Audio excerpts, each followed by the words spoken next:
बिस्मिल्लाहिर्रहमानिर्रहीम। अस्सलाम वालेकुम। कैसे हैं आप? आई होप के बिल्कुल ठीक होंगे। प्यारे प्यारे बहन भाइयों, आज हम बना रहे हैं मीठे के बहुत ही मज़ेदार, आसान, बिल्कुल न्यू किस्म की रेसिपी।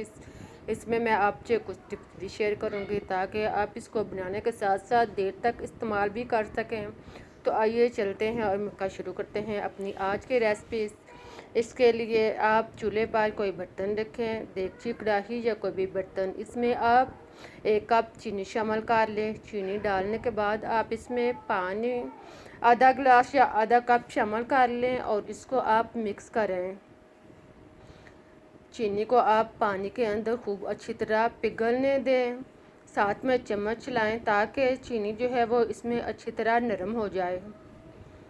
फिर आप इसमें इलायची सब्ज़ 1 से 2 अदद आप इसका पाउडर बनाकर भी डाल सकते हैं या आप इसे वैसे दाने निकाल कर इसमें शामिल कर लें और इसको पानी के अंदर मिक्स कर लें। अब आप इसे पकने दें ताकि चीनी जो है वो अच्छी तरह पिघल जाए और पानी बॉयल होना शुरू हो जाए।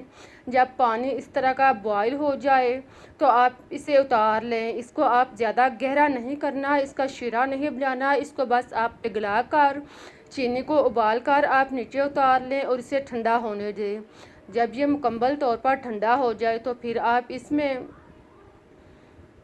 नमक टेस्ट के मुताबिक शामिल कर सकते हैं। आधा चम्मच नमक डालने के बाद आप इसमें मीठा सोडा आधा चम्मच शामिल कर लें और फिर आप इसमें 1 चम्मच शामिल कर लें।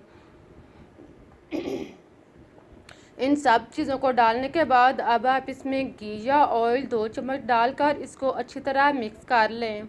इन सारी चीज़ों को आप पानी के अंदर खूब अच्छी तरह मिक्स करें, इसको आप नरम करें और इसमें अच्छी तरह जज़ब कर लें। देखें इस तरह आप मिक्स करने के बाद अब आप मैदा इसमें 1 से 1.5 कप इसको आप छान कर अच्छी तरह साफ़ कर लें और फिर आप इसमें शामिल करें।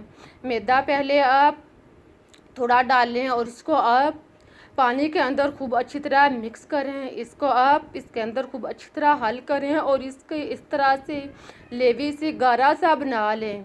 देखें इसके बाद आप इसमें मज़ीद 1 कप और मैदा शामिल करें और फिर आप इसको गाढ़ा करके इसे गूंद लें।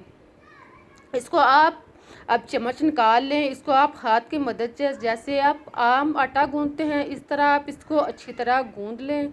इसको आप आटे की तरह ना ज़्यादा सख्त हो ना ज़्यादा नरम हो, इस तरह आप इसको अच्छी तरह गूंद लें। अगर ये हाथ के साथ चिपके तो आप साथ में हाथ को ऑयल लगा सकते हैं ताकि गूंदने में आसानी रहे।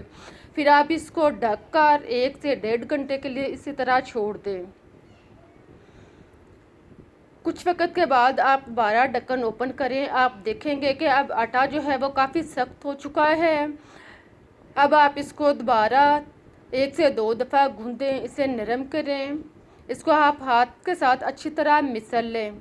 फिर आप इसके पेड़े बना लें। आप इसके मुनासिब साइज़ के आम पेड़े की तरह पेड़े बना लें। इसको आप पेड़े बनाने से पहले दोनों हाथों पर ऑयल लगा लें और फिर आप इसको हाथों में दबाकर अच्छी तरह इसका पेड़ा बना लें। देखें आप इस तरह दोनों हाथों में घुमाकर इसका गोल सा पेड़ा तैयार कर लें। इसी तरह आप बाकी पेड़े भी बना लें। आपके पास 4 या 5 अदद पेड़े बनेंगे।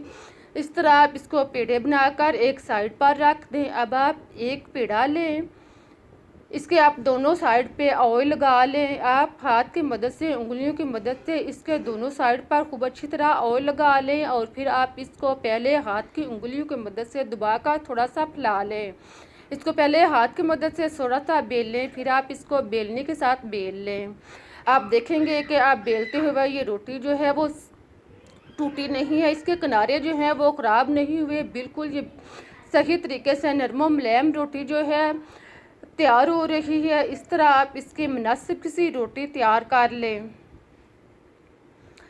इस तरह की आप रोटी बना लें जो ज़्यादा मोटी नहीं होनी चाहिए ना ही ज़्यादा पतली हो, लेकिन ख्याल रहे कि रोटी ज़्यादा पतली भी नहीं होनी चाहिए। इस तरह की आप रोटियां बना लें।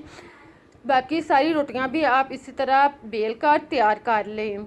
सारी रोटियां तैयार करके एक साइड पर रख दें। आप चूल्हे पर कढ़ाई, पैन या कोई भी बर्तन, इसमें आप थोड़ा सा घी डालकर इसको गरम करें। इसको सिर्फ गरम करें, इसको ज़्यादा आपने गरम नहीं करना। इसको हल्का सा गरम करके आप इसमें रोटी डाल दें।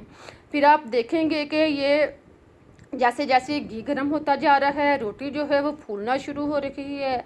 अब साथ में आप इसको चम्मच की मदद से या किसी भी चीज़ की मदद से इसको हरकत देते जाएं, इसके ऊपर ऑयल डालते जाएं, इसको आप लो आंच पर अच्छी तरह पकने दें। ख्याल रहे कि रोटी को आपने तेज़ आंच पर नहीं पकाना, इसको आपने नॉर्मल आंच पर या लो आंच पर इसे पकाना है। अब जैसे जैसे इसे पकाते जाएंगे रोटी जो है वो फूलती जाएगी। आप इसको ऊपर से चम्मच की मदद से, जाली की मदद से या किसी भी चीज़ से आप इसको दबाते जाएं तो रोटी जो है फूल जाएगी।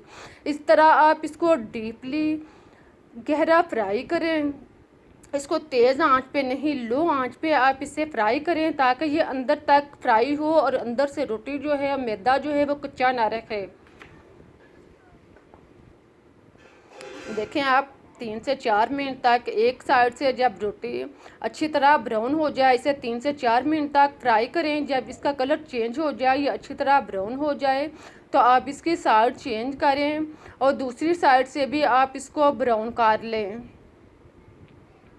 दूसरी साइड से भी आप इसी तरह इसको दबाकर, इसको हरकत देकर इसे डीपली 2 से 3 मिनट तक फ्राई करें ताकि ये अच्छी तरह अंदर तक फ्राई हो जाए। इसको पहले की तरह आप लो आंच पर फ्राई करें, तेज़ आंच पर फ्राई नहीं करें। आप देखेंगे कि जैसे आप 1 से 2 रोटियां फ्राई करते जाएंगे तो घी जो है वो इसके अंदर जज़ब हो जाएगा। अब आप दोबारा से रोटी बनाने के लिए इसमें घी डालें और इसको हल्का सा गर्म करके इसी तरह पहले वाला अमर दोबारा दोहराएं। इसी तरह आप इसको घी गरम करें और फिर रोटी को डालकर लो आंच पर पकाते जाएं, साथ में आप हरकत देते जाएं।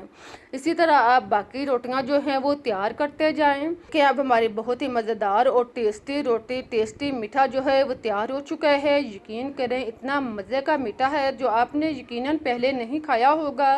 आप इसको सुबह नाश्ते में ले सकते हैं, आप इसे चाय के साथ ले सकते हैं, सुबह नाश्ते में चाय के साथ ले सकते हैं। बच्चों को आप बना कर दें, इनको लंच बॉक्स में दे सकते हैं, आप इसको सफ़र में ले सकते हैं। बहुत ही मज़ेदार और टेस्टी रोटी है। साथ साथ आप इसको बनाकर कई दिनों के लिए इस्तेमाल कर सकते हैं। अब मैं आपको तोड़ कर दिखाती हूँ कि रोटी जो है वो अंदर तक डीपली फ्राई हुई है, अंदर से बिल्कुल भी कच्चा नहीं है। जैसे जैसे ये ठंडी होती जाएगी 1 से 2 दिन तक आप देखेंगे कि इससे ज़्यादा ये मज़े की और कच्ची हो जाएगी। यकीन करें ये बिल्कुल न्यू किस्म का मीठा आपको पसंद आएगा। आप एक दफ़ा ज़रूर ट्राई करें। उम्मीद है कि आप लोगों को मेरा बनाने का तरीका, मेरी रेसिपी अच्छी लगी होगी। अगर रेसिपी पसंद आई है तो उसे लाइक करें, चैनल को सब्सक्राइब करें ताकि मैं आपके लिए इससे बेहतर और मज़े की रेसिपीज़ आपको टाइम तक पहुंचा सकूं।